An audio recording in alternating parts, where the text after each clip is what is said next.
माध्यमिक शिक्षा आयोग, जिसे कि हम मुदालियर आयोग भी कहते हैं, वह आया था हमारा 1952-1953 में। कौन सा? माध्यमिक शिक्षा आयोग, जिसे मुदालियर आयोग भी कहते हैं, 1952-1953।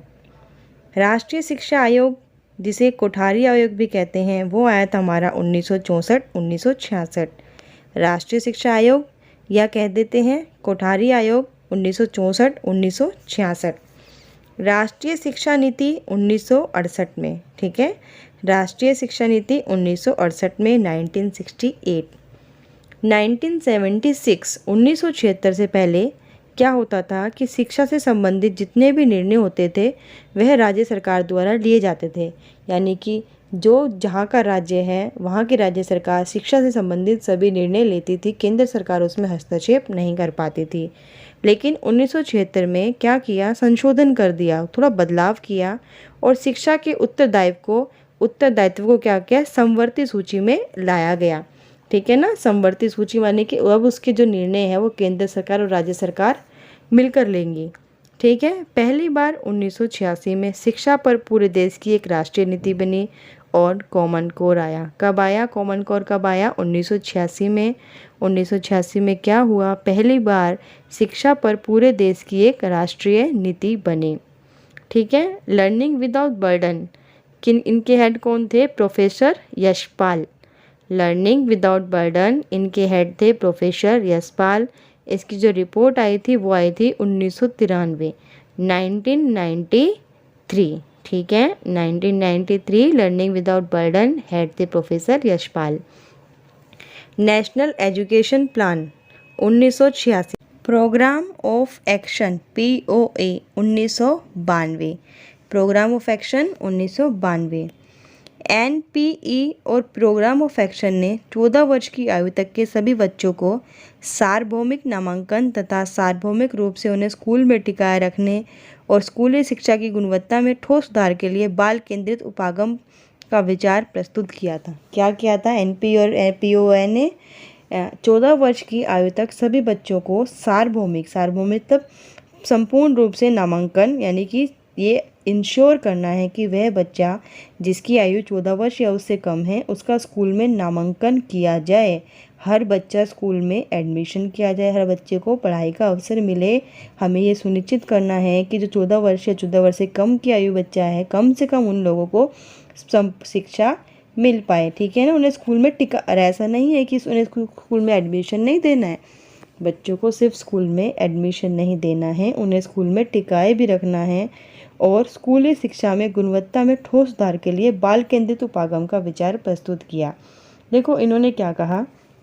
इन्होंने कहा हर वो बच्चा जिसकी उम्र या तो 14 साल है या 14 साल से कम है, या दूसरे शब्दों में कहें 14 साल तक का बच्चा, हमें इंश्योर करना है कि कम से कम बच्चा 14 साल तक की आयु स्कूल में ज़रूर गुजारें, ठीक है ना। बच्चा कम से कम 14 वर्ष तक स्कूल में ज़रूर पढ़े। उनको क्या करना है? स्कूल में सिर्फ एडमिशन नहीं कराना है। जब बच्चे स्कूल में आ जाते हैं, बहुत बार क्या होता है बच्चों का एडमिशन हो जाता है, लेकिन क्या होता है बच्चे स्कूल में आते ही नहीं हैं या नाम कटा लेते हैं। तो ऐसा नहीं करना है, बच्चों को स्कूल में लाना भी है, उनको रोके भी रखना है, उनको इम्पोर्टेंस भी देनी है, उनको पढ़ाना भी है। और इसके लिए क्या ज़रूरी है? इसके लिए ज़रूरी था बाल केंद्रित शिक्षा, एक ऐसी शिक्षा जो बच्चों के साथ केंद्रित हो, जिसका जो मेन फोकस है वो बच्चों पर हो, ठीक है। बच्चों को मेन फोकस में रखकर हमें क्या करना है? सार्वभौमिक शिक्षा, सार्वभौमिक नामांकन पर ध्यान देना है। राष्ट्रीय शिक्षा व्यवस्था का उद्देश्य है, क्या उद्देश्य है राष्ट्रीय शिक्षा व्यवस्था का? कि सामाजिक माहौल और जन्म के संयोग से उत्पन्न पूर्वग्रह और कुंठाएं दूर हों, ठीक है। सामाजिक माहौल और जन्म के संयोग से उत्पन्न पूर्वग्रह और कुंठाएं दूर हो, यानी कि राष्ट्रीय शिक्षा व्यवस्था का उद्देश्य क्या है? देखिए सामाजिक माहौल क्या होता है, कई जगह क्या होता है कि लड़कियों को पढ़ाया नहीं जाता, या कई जगह जो है ऐसा एरिया होता है, ऐसी जगह होती है जहाँ पर बच्चों को स्कूल में डालने की उन्हें लगता है कि ज़रूरत ही नहीं है। हमारे बच्चे स्कूल में जाके क्या करेगा, क्या पढ़ेगा, उन्हें हमें पढ़ाना नहीं है, उन्हें काम धंधे में लगा देना है, पढ़ाई लिखाई से कुछ नहीं होता है। तो ऐसी जो हमारी सामाजिक मानसिकताएं हैं उन्हें दूर करना है, ठीक है। सामाजिक मानसिकताएं क्या हैं, उन्हें दूर करना है कि नहीं, बच्चों को स्कूल जाना है, चाहे वह लड़की हो या लड़का हो, वह किसी भी समाज से, किसी भी ग्रुप से संबंध रखते हों, उन्हें स्कूल में दाखिला ज़रूर लेना चाहिए। और जन्म के समय उत्पन्न पूर्वग्रह, कि जन्म के समय भी होता है कुछ बच्चों में कुछ दिक्कत हो जाती है, तो उसे लगता है कि तो अपाहिज है या पढ़ नहीं पाएगा या बोल नहीं पाएगा या सुन नहीं पाएगा, तो इसे स्कूल नहीं भेजना है। नहीं, कोई भी बच्चा, वह दिव्यांग हो या किसी भी समाज से आता हो, लड़का हो लड़की हो, उन्हें स्कूल में, उन्हें क्या करना है, उन्हें स्कूल में बैठाना है, उन्हें पढ़ाना है। ये काम है राष्ट्रीय शिक्षा व्यवस्था का, यही एक उद्देश्य भी है। ठीक है। आत्मसम्मान और नैतिकता का विकास और बच्चों में रचनात्मकता के पोषण की आवश्यकता को प्राथमिकता मिलनी चाहिए। देखिए, आत्मसम्मान, ठीक है, सेल्फ रिस्पेक्ट, नैतिकता का विकास, अच्छे बुरे चीज़ों की जो बच्चों को समझ होती है, और बच्चों में रचनात्मकता की पोषण। रचनात्मकता के बच्चे कितने क्रिएटिव होते हैं, तो बच्चे को हर उस काम से नहीं रोकना चाहिए जिस काम से उन्हें नुकसान नहीं हो रहा है। ठीक है ना, बच्चों को हर वो काम जो करना चाहते हैं उन्हें करने देना चाहिए। उनके रचनात्मकता का जो पोषण है, उसे रचनात्मकता जो है, बच्चे क्रिएटिविटी है, उसे हमें आगे बढ़ाना चाहिए। ठीक है ना, तो उसको क्या करना चाहिए, उनको प्राथमिकता मिलनी चाहिए।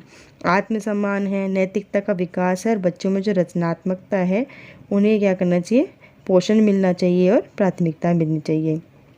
बच्चे काफ़ी कुछ सहज से अपने परिवेश में से बड़े होते हुए सीख लेते हैं। बच्चे क्या है, काफ़ी कुछ सहजता से अपने परिवेश में बड़े होते हुए सीख लेते हैं। अगर आपके घर में भी कोई छोटा बच्चा है तो आप देखो कि बहुत सारी चीज़ें बच्चे वो सीख जाता है जो कभी हमने उसको सिखाया ही नहीं होता। ठीक है, बच्चा क्या करता है, जिस माहौल में रह रहा होता है, बहुत सारी चीज़ें वो बिना सिखाए अपने परिवेश से आसानी से सीख लेता है। अगर आपको आज की क्लास अच्छी लगे तो प्लीज़ चैनल को सब्सक्राइब ज़रूर कर दें और हमें कमेंट करके बताएं कि आपको क्लास कैसी लगी, और चैनल को लाइक शेयर सब्सक्राइब कमेंट ज़रूर करें।